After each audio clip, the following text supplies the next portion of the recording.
What is a cheerleader's favorite cereal? Cheerios. Okay, today we're talking about GMOs. So, the purpose of GMOs and why they were introduced into the food industry was because they claim to solve hunger worldwide. However, this has not really been the case. So, at what cost? So we have environmental issues and we have health issues. GMOs pose a huge threat to our environment and farmers' crops, and also pose major health-related issues. So GMOs have been found to have been linked to food allergies, more specifically nut allergies. Soy is a big problem, as well as peanuts and things. Antibiotic resistance, so food that we are now consuming that contains these GMOs may be actually building up our tolerance to antibiotics. So when we actually end up getting sick and we're prescribed antibiotics, our bodies don't really respond the same way as they would have if we hadn't consumed these GMO-ridden foods.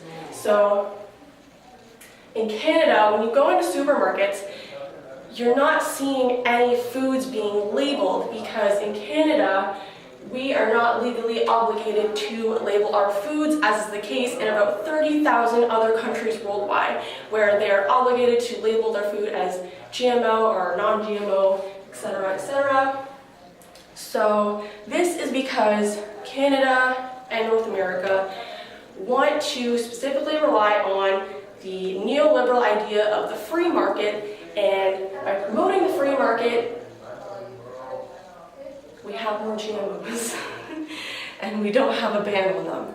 So, how do we avoid GMOs? How can we potentially not purchase items that contain GMOs? Certified organic foods are supposed to not contain any genetically modified organisms in Canada. So there's a little sticker, I think, and it says certified organic, and it's very rare to find on cereals, especially in supermarkets, because all of the cereals contain some form of genetically modified organism.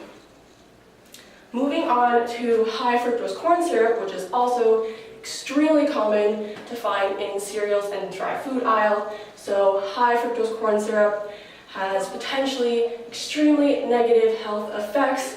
Some of those are obesity, cardiovascular disease, and type 2 diabetes. So high fructose corn syrup is nearly impossible to avoid in the supermarket. When you go to read all those nutrition labels on the boxes of the cereals, you'll see high fructose corn syrup either as the first, second, or third ingredient, usually in most of them. So how do we potentially avoid high fructose corn syrup? Well, we go back to the idea of buying organic foods, focusing our diets on a more fruit and vegetable-based diet, and eating less takeout would also help avoid high fructose corn syrup.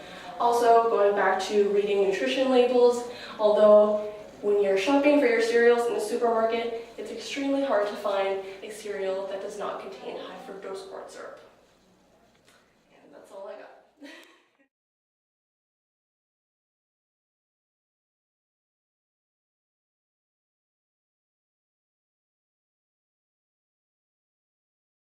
About the marketing perspective, so we're going to look at corporate values in a supermarket and what they hope to achieve. So basically, in a supermarket, they market everything, so it's done perfectly. When you step into a store, everything is arranged neatly.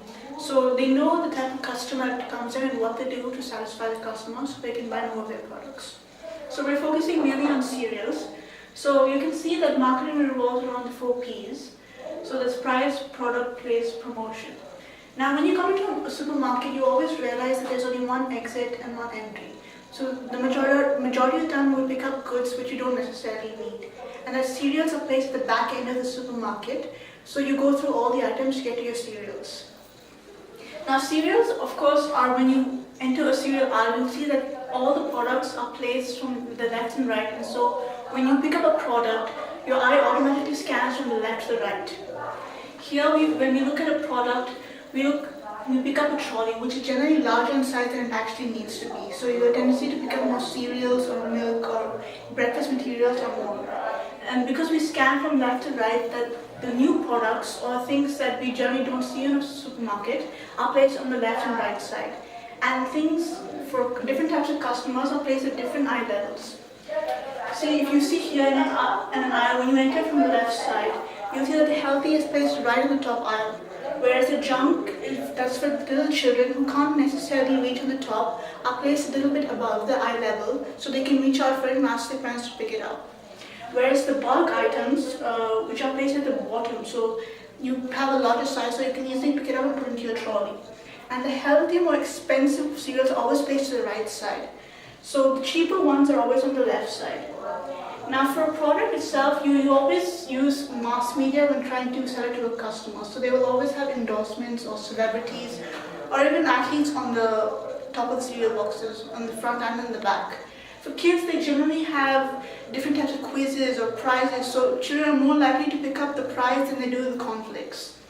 So when we look at a cornflakes in the top of the box or in the front of the box, you always see these type of colors, which is secondary colors.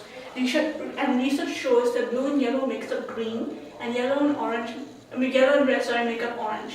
So for healthier cornflakes, they would always have green or purple. They use green because they want to show nature. So like things like whole grain, they use words like this, nutrition, always to attract the customer. So they think that it may be different from another type of product, another cereal, but it's basically the same. But they use different words, different things to actually capture the audience. And like I said, the heading might even be in bold. That's the name of the cornflakes. They also identify the convenience of the place. So that means it's also the items like, for example, Cheerios, when you go into an aisle, it's not kept in one area, Cheerios, it's spread out. So your tendency is to go down the aisle and maybe pick up a different type of Cheerios. So if you place all together, it does not necessarily work in the strategy. Like when you look, when you advertise things on TV or mass media, for like younger generations, they always have cartoons. So when a kid visits the store, they're more likely to pick up that kind of product. A product where it relates to them, whereas an adult will pick up a healthier cereal, things that will change their lifestyle for the better. And also another thing they use is promotions. So promotion will be discounts that they provide on certain type of cereals for a certain period. And then also making you a loyalty customer. So that means you purchase the product and they give you a card and you get a discount the next time you purchase. Another thing that matters is price. The healthier the cornflakes is, the more expensive the product would be. Whereas if it's cheaper, you generally pick up junk food, which is not good for you. But you can't help it. That's the way they price it.